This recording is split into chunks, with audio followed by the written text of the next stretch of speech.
하나님의 말씀 요한3서 1장 5절로 6절입니다. 요한3서 1장 5절로 6절입니다. 사랑하는 자여, 네가 무엇이든지 형제 곧 나그네 된 자들에게 행하는 것이 신실한 일이니 저희가 교회 앞에서 너의 사랑을 증거하였느니라. 네가 하나님께 합당하게 저희를 전송하면 가하리로다. 아멘. 이 시간에는 진리 안에서 행한 가이오라는 제목으로 은혜를 나누겠습니다. 본문은 믿는 자가 가이오처럼 진리 안에서 행하여 범사가 잘 되고 강건의 축복, 즉 만사가 잘 되는 복을 받고 또한 만인에게 진리대로 행한다는 증거, 즉 칭찬받는 자가 되라는 말씀입니다. 그렇다면 본문에 나오는 가이오가 진리 안에서 행할 수 있었던 이유가 무엇입니까? 첫째, 그가 영적으로 길러졌기 때문입니다. 믿는 자는 가이오처럼 믿는 것과 아는 일에 하나가 되어 그 신앙의 성숙감이 장성한 분량에까지 충만하도록 길러져야 합니다. 영적으로 길러지려면 절대적으로 진리가 필요한 것입니다. 비진리가 끼어들면 절대로 영적으로 길러질 수가 없습니다. 그래서 본서에는 요한 3서에는 진리 즉 알레데이아 문제를 아주 비중 있게 다루고 있습니다. 요한 3서는 15절밖에 안 되는 짧은 성경인데 그 구절 속에는 진리라는 알레데이아라는 단어가 5번이나 나온다는 것을 우리는 눈여겨봐야 합니다. 이렇게 비교적 많이 나오는 이유는 그리스도께서 진리의 근원이심을 알리고 또한 그 진리가 영적인 사람을 만들어낸다는 의미를 알리며 그리고 진리를 위해 함께 수고하는 진리의 동역자가 되라는 것입니다. 여러분은 진리의 동역자가 되시기를 주의 이름으로 축원합니다. 그리고 진리의 협력자가 되라는 의미로 그렇게 5번이나 쓰이고 있는 거예요. 믿는 자가 영적으로 길러져야 영모단장이 되고 가장 아름다운 모양새라는 영적인 모양새 영모단장이 되고 영모단장은 하나님 앞에 찬양 올려드리는 모습이 아름답고 하나님 앞에 예배드리는 모습이 아름다우며 하나님 앞에 희생하고 헌신하고 봉사하는 모습이 아름답고 하나님 앞에 기도하는 모습이 아름답고 이것이 영적인 모양새 영모단장이거든요. 이 영모단장은 누가 할 수가 있느냐? 영적으로 길러져야 영모단장이 가능하다는 것입니다. 그리고 영모단장이 되어야 신앙이 올바로 정돈되며 신앙이 올바로 정돈이 되어야 인격도 동시에 정화가 된다는 것입니다. 그러면 좋은 길로 인도되고 강건한 사람이 되는 것입니다. 이를 이름하여 범사에 잘되고 강건한 사람이라고 하는 것입니다. 여러분이 영적으로 길러지지 않으면 육모단장으로 끝나고 말아요. 그러면 허송세월을 보내다가 일생을 마치게 되고 마는 것입니다. 오늘 여러분 말씀 들으시면서 아버지 저는 영모단장 되기를 원하나이다. 영적으로 길러지기를 원하나이다. 이렇게 간절히 기도하는 마음으로 말씀을 경청하시기를 바랍니다. 고린도전서 3장 1절로 4절에 보면 영적으로 길러진 자를 누구라고 말을 하냐면 신령한 자들이다 그렇게 말합니다. 신령한 자들이란 성령에 철저히 인도받는 자. 일어나도 하나님 생각하고 일해도 하나님 생각하고 자기 전에도 하나님 생각하고 꿈속에서라도 하나님을 생각하는 사람들. 이 신령한 자의 반대적인 개념은 육신적인 사람이에요. 육신적인 사람인데 그를 어린아이 즉 젖먹이 같은 신자라고 말씀하고 있습니다. 그러한 자들의 특징은 시기와 분쟁을 일으킨다고 말씀을 하고 있는데 그러나 영적으로 길러진 자는 생각이 지극히 영적이어서 영적인 행동을 하려고 하기 때문에 시기와 분쟁을 절대로 일으키지 않습니다. 우리 교회가 감사한 것은 시기와 분쟁이 없다는 것이지요. 이것만 없어도 교회다운 교회로 하나님 앞에 세워질 수가 있게 되는 것이거든요. 그렇다면 가룟가 어떻게 영적인 사람이 될 수가 있었느냐? 사도 요한의 영향을 받았기 때문이에요. 사람은 영향을 주고 받기 마련인데 여러분은 영적인 사람의 영향을 받기를 바랍니다. 그러려면 귀를 씻어야 되고 분별력이 있어야 돼요. 분별력이 굉장히 중요합니다. 제가 늘 말씀드리잖아요. 마지막 시대에는 능력보다도 더 귀한 것은 분별력이에요. 지금 이 시대는 분별력의 시대입니다. 누가 거짓 선지자인지 몰라요. 전부 다 양의 탈을 쓰고 있기 때문에 누가 거짓 선지자인지 모르는 시대가 바로 오늘날 이 시대예요. 가룟가 영적인 사람이 될 수 있었던 것은 영적으로 길러졌기 때문인데 그를 길렀던 자가 누구냐? 진리에 사로잡혀 있었던 사도 요한. 그 자에게 영향을 받았기 때문에 그가 영적으로 길러질 수 있었습니다. 여러분이 교회에서 영적으로 길러지지 않는다면 그보다 더 큰 일은 없습니다. 하나님이 교회를 세우신 목적은 불신자를 전도하여 구원 얻게 하는 것이고 또 다른 목적은 영적인 학교인 교회에서 진리를 통하여 영적인 사람으로 길러지라는 것입니다. 그러므로 교회는 향락이나 하고 분위기를 즐기러 오는 것이 아니라 나를 영적인 사람으로 길러주고 영적으로 길들여주는 곳이 바로 교회입니다. 여러분은 지금 영적으로 길러주고 있습니까? 그리고 어느 쪽으로 길들여져 있습니까? 영적으로 길들여져 있습니까? 혹시나 육적으로 길들여져 있지는 않습니까?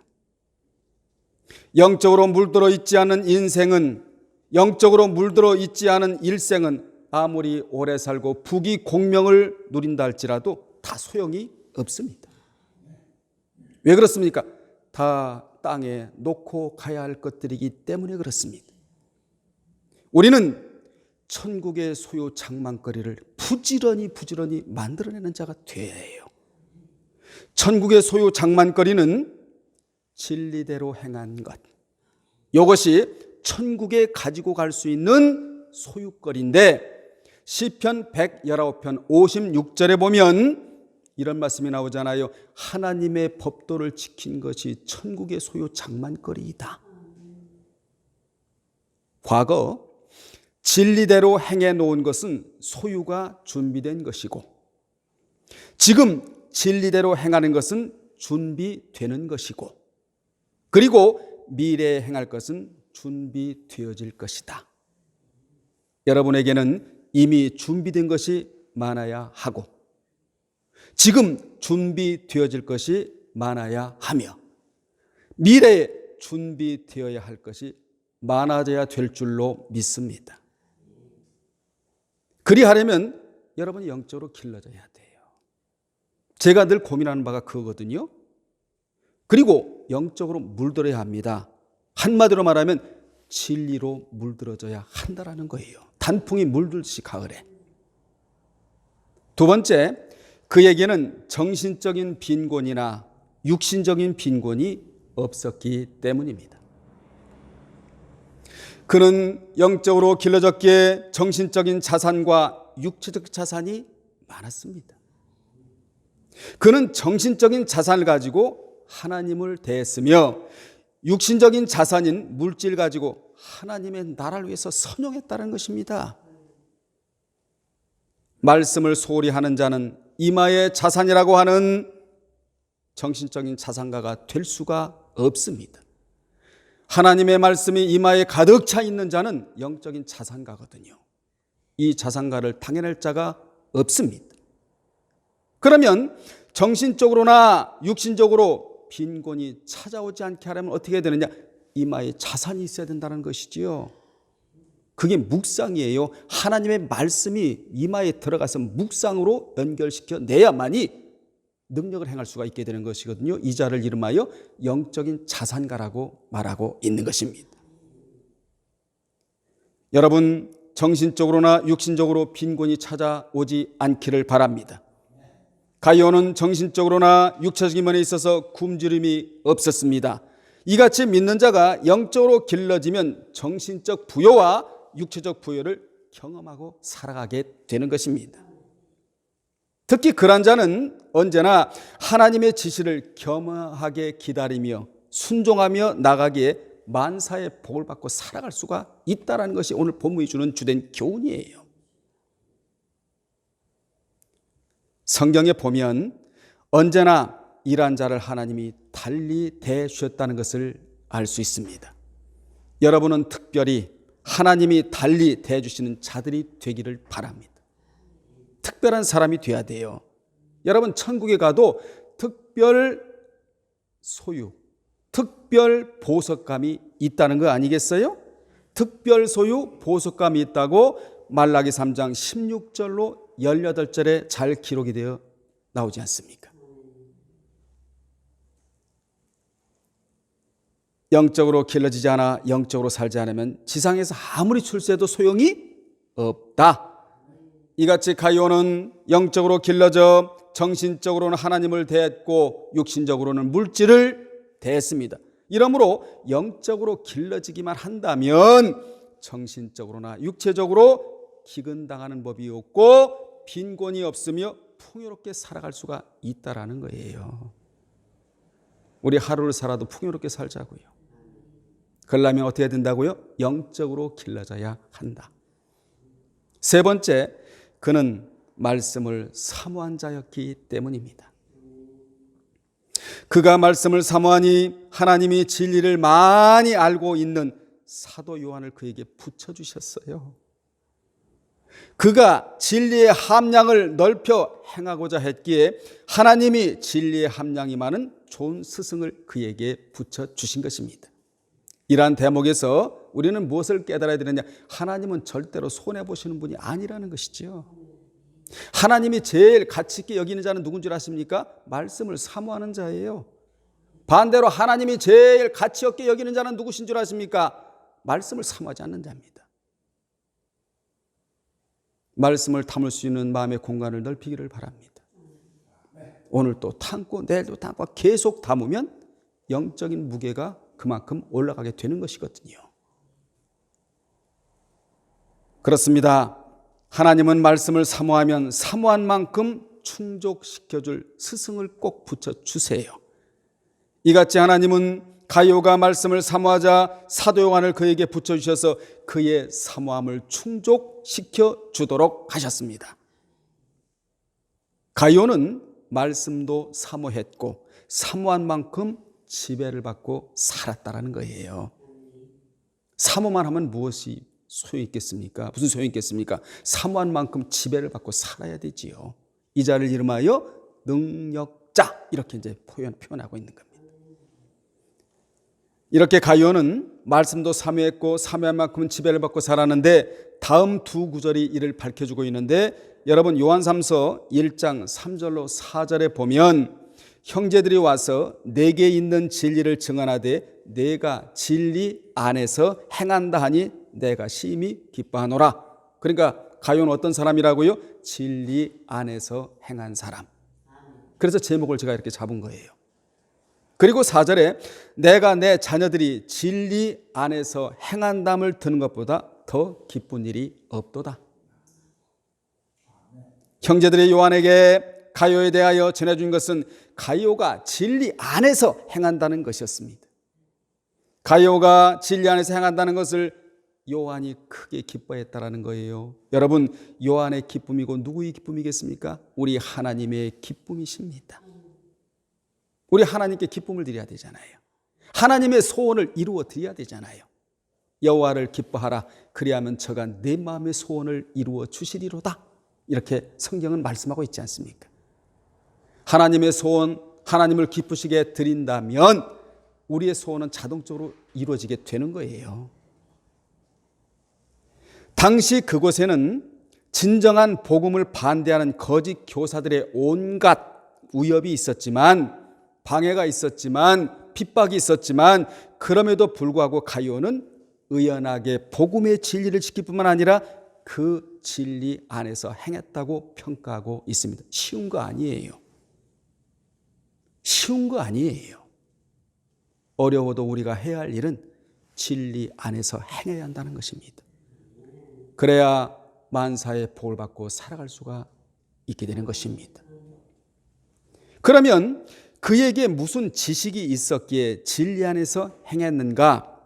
작은 첫째로 그는 복음의 빚진 자라는 지식이 있었어요.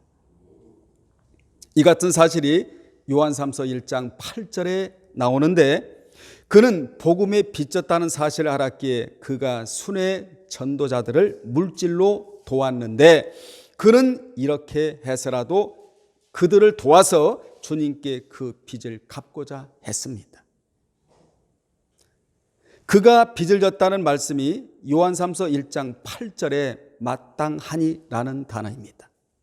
마땅하니, 따라합시다. 마땅하니. 요한삼서 1장 8절에 그러므로 우리가 이 같은 자들을 영접하는 것이 마땅하니. 요 마땅하니라는 단어가 오페일로라는 단어인데, 1인 복수 현재 능동태 직설법으로 이는 채무하에 있다, 무엇에 매여 있다, 빚지다라는 뜻으로 이는 마치 채무자가 채권자에게 빚을 갚는 것 같이 자신이 복음에 빚진 것을 순회 전도자들을 물질로 도움으로 그 빚을 갚는다는 뜻입니다. 여러분이 헌금하는 것도 하나님 빚을 갚는 거예요. 가룟은 자신이 비록 순회 전도는 못하지만 그들을 물질로 돕는 것이 최선임을 알았습니다. 이같이 그가 당시에 무임 순회 전도자들에게 물질로 도운 것은 복음에 빚진 자라는 지식을 가지고 있었기 때문입니다. 참고로 믿는 자는 이 복음의 빚 외에 두 가지 빚을 더 지고 살아가고 있다는 것을 알아야 합니다. 그래서 이를 3대 빚이라고 말합니다. 저도 3대 빚을 지고 살아가고 여러분도 3대 빚을 지고 살아가고 오늘 이 영상을 듣는 모든 분들도 주님께로부터 3대 빚을 지고 살아가고 있는 것입니다.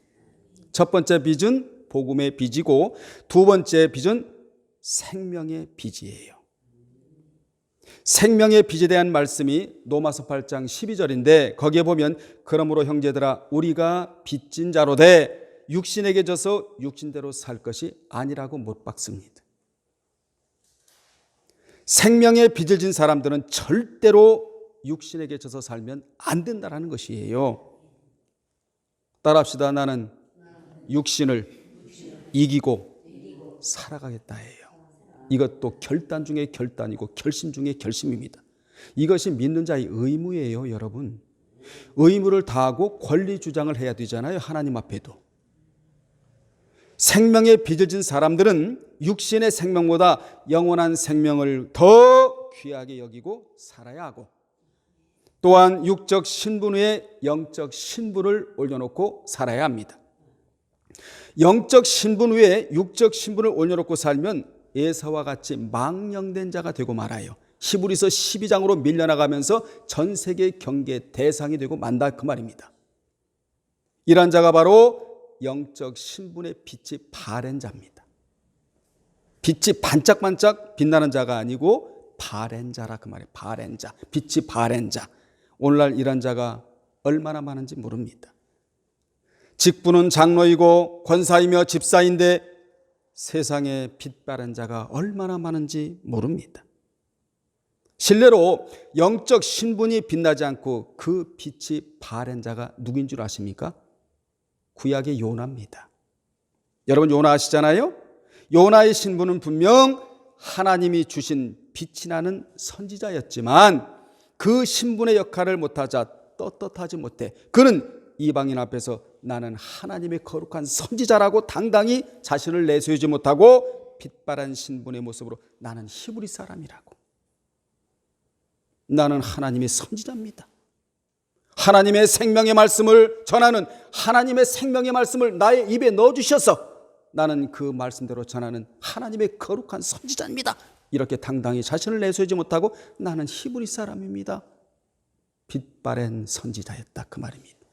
우리는 빛이 반짝반짝 나는 권사님이 되시길 바라고 자매님이 되시길 바라고 우리 목사님이 되시길 바라고 강사님이 되시길 바라고 여러분들이 다 되시기를 주의 이름으로 축원합니다. 이 빛, 또 하나의 빛은 사랑의 빛인데, 이 말씀이 요한일서 3장 16절에 그가 우리를 위하여 목숨을 버리셨으니 우리가 이로써 사랑을 알고 우리도 형제들을 위하여 목숨을 버리는 것이 마땅하니라. 우리는 주님에게 사랑의 빛을 지고 살아가고 있습니다. 그래서 위로는 하나님을 사랑하고 땅으로는 이웃을 사랑해야 합니다. 이것이 강령 핵심이라고 그러잖아요. 율법의 강령이다 이 말이에요. 핵심 뿌리라 그 말입니다. 그러므로 우리는 하나님과의 먼저 수직적 관계가 바로 형성이 되어야 되는데, 하나님과의 수직적 관계가 형성이 되려면 하나님을 경외, 하나님 말씀에 순종, 이게 수직적 관계가 세워지는 거예요. 이것만 세워지면 안 되잖아요. 왜 그렇죠? 대신 관계만 있는 것이 아니고 대인 관계도 있으니까. 이 대인 관계는 수평적 관계라고 말하는데 용서와 긍휼, 수직적 관계는 경외와 순종, 수평적 관계는 용서와 긍휼. 이것이 바로 십자가의 골자이자 이것이 십자가를 세우는 삶인 것입니다. 십자가를 지는 삶도 되는 거예요. 이 땅에 하나님의 십자가를 세운 자는 천국 가면 누리는 자가 되는 것입니다. 안식으로 갚아 주실 자가 바로 그런 자들이거든요. 작은 두 번째, 그에게는 선한 청지기 정신이 있었습니다. 가룟은 하나님이 자신에게 선한 일을 하라고 물질을 주셨다는 청지기 정신이 그에게 있었습니다. 그러므로 기독교는 내 자본 가지고 내가 마음대로 한다는 자본주의 경제관이 아닌 청지기 경제의 윤리관을 표방하는 종교가 바로 기독교입니다. 청지기 경제 윤리관은 무엇입니까? 우리는 하나님의 곳간을 맡은 선한 청지기로서 하나님이 곳간을 열라 하면 열고 닫으라 하면 닫는다는 경제관을 청지기 경제 윤리관이다, 그렇게 말합니다. 우리는 하나님의 곳간지기에 불과해요. 그 곳간을 열 수 있는 키는 말씀의 지배를 받는 것입니다. 오늘 이런 말씀이 아니면 자기 것을 내줄 수가 있겠습니까? 이런 청지기 정신이 있는 자는 하나님을 최대의 주주로 모셔요. 아멘. 이같이 가룟은 하나님이 구제하라고 자신에게 물질을 맡겼다는 지식을 갖고 있었고, 또한 그는 받는 자보다 주는 자가 행복하다는 지식이 있었으며, 그는 빌립보서 4장 17절로 19절의 말씀처럼 하나님의 나라를 위해 물질을 사용하는 것은 하나님께 드리는 향기로운 제물이라는 사실을 알았고, 또한 그는 디모데전서 6장 17절로 19절의 말씀처럼 하나님이 주신 물질을 선용하는 것은 자신의 영원한 생명의 터를 쌓는다는 것을 알았습니다. 그러니까 지식이 위대한 행동을 연출한다예요. 이뿐만이 아닙니다. 6절에 보면 그는 순회 전도자들을 영접도 잘하고 전송도 잘했다고 증언하고 있는데, 6절에 보면 그들이 교회 앞에서 너의 사랑을 증언하였느니라. 내가 하나님께 합당하게 그들을 전송하면 좋으리로다. 이런 구절에서 믿는 자는 사람을 잘 만나고 헤어질 줄 알아야 한다는 고정 지식이 있어야 한다는 것입니다. 인생에서 사람을 만나는 것과 헤어지는 것이 얼마나 중요한지 모릅니다. 여러분은 진리와는 절대로 헤어지지 않기를 바랍니다. 진리와 헤어지면 망해요. 잠언 1313이잖아요. 말씀을 멸시하면 패망을 이루고 계명을 두려워하는 자는 상을 받느니라 그러잖아요. 절대로 진리와는 헤어지면 안 돼요. 가룟은 대신관계도 원만하고 대인관계도 원만한 자였습니다. 그는 교회 앞에서 좋은 평가를 받는 자였습니다. 사람 앞에서 평가받는다는 것이 얼마나 어렵습니까? 하지만 가룟은 하나님 앞에서도 좋은 평가요, 사람 앞에서도 좋은 평가를 받은 자였습니다. 사도 요한은 가룟에게 자기 속에 가득한 진리와 신령한 은사를 주려 애를 썼지만 13절로 14절에 보면 그러나 그것을 종이나 먹으로는 다 쓸 수가 없어서, 그것을 글로는 다 헤아릴 수가 없었다고 나타내면서 그러므로 속히 가서 서로 대면하여 말하며 성령을 힘입어 영으로 전달해 주려고 작정을 했다, 그 말입니다. 요한의 서신의 끝에 가이오의 평강을 축복해 주었어요. 가이오에게 평강을 축복해 주었는데 여러분 15절에 보십시오. 15절에 보면 평강을 빌어줬다, 그 말입니다. 심령의 평강은 신앙의 승리의 결과로 오게 되는 것입니다. 오늘 하루의 신앙 승리의 결과는 평강이에요. 하루를 마감하면서 하나님 주신 평강으로 마감하기를 주의 이름으로 축원합니다. 그리고 본서의 마지막을 보면 가이오에게는 무난이라는 단어가 따라붙어요. 여러분의 일생에 어떤 단어가 따라붙어야 되느냐? 무난이라는 단어가 따라붙어야 됩니다. 은혜도 좋고 축복도 좋고 치유도 좋고 다 좋지만 그 중에서도 여러분의 일생에 무난이라는 단어가 따라붙어야 되는데 가이오에게는 어떤 단어가 따라붙었느냐? 무난이라는 단어가 마지막에 따라붙어요. 사도 요한은 지역교회에 속한 자신의 친구들이 가이오에게 무난 인사를 보낸다고 전합니다. 이 무난이 하나님의 뭐냐? 축복 중에 축복이다. 성경에 무난이라는 단어가 나오면 우리는 네 가지로 개념 정리를 해야 돼요. 로마서 16장 23절에 무난이라는 단어가 나오잖아요. 네 가지 개념을 가지고 정리를 해야 되는데 첫째는 뭐죠? 내가 너를 기억하고 있다 해요.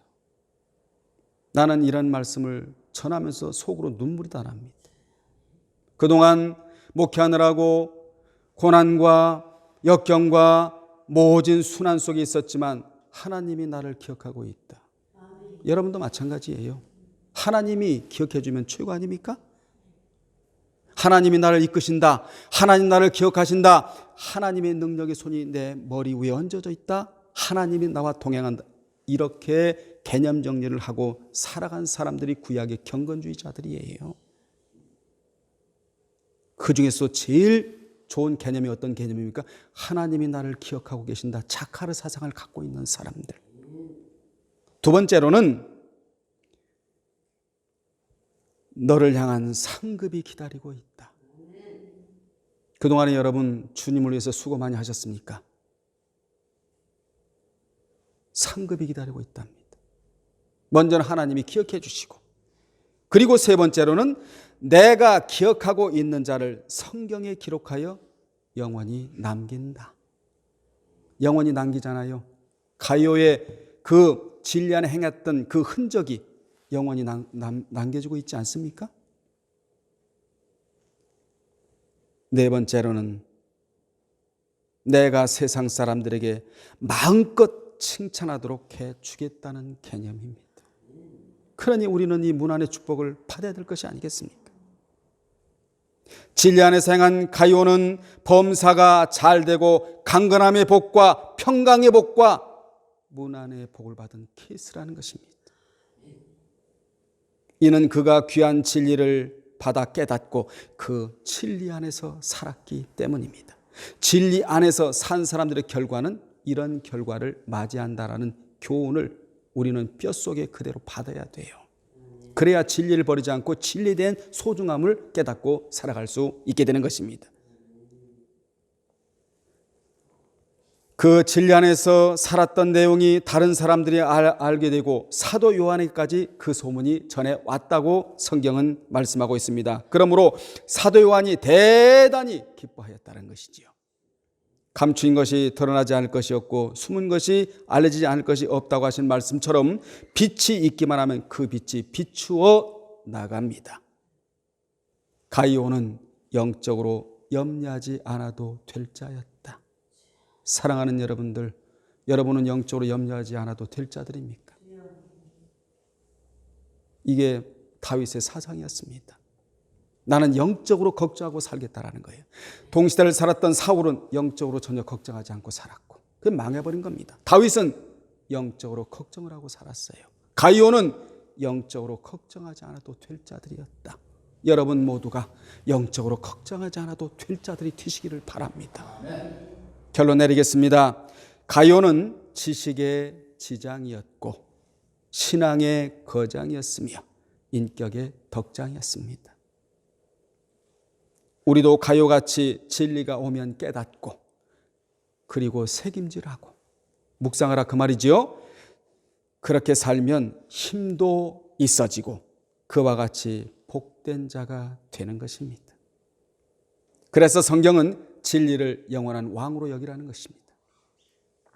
가요는 본인이 간증하는 인물이 아닌 간증되어진 인물이었다. 본인이 간증하기는 쉽지만 간증되어지기는 쉽지를 않아요. 여러분도 가요같이 진리가 들려진 대로 살아서 간증되어지는 인물이 되시기를 바랍니다. 먼저 성령님에게 간증되어지는 인물이 되어야 돼요. 지금 그 소리가 안 들린다고요? 여러분 귀에 안 들려서 그렇지 우리 하나님은, 우리 예수님은, 우리 성령님은 여러분이 진리 안에서 행하는 것 간증하여 주십니다. 천국에서라도 그 행위를 다 드러내 주시는 분이 우리 성령님이십니다. 진리대로 살면 하나님도 기뻐하시고 목회자도 보람을 느끼게 되는 것입니다.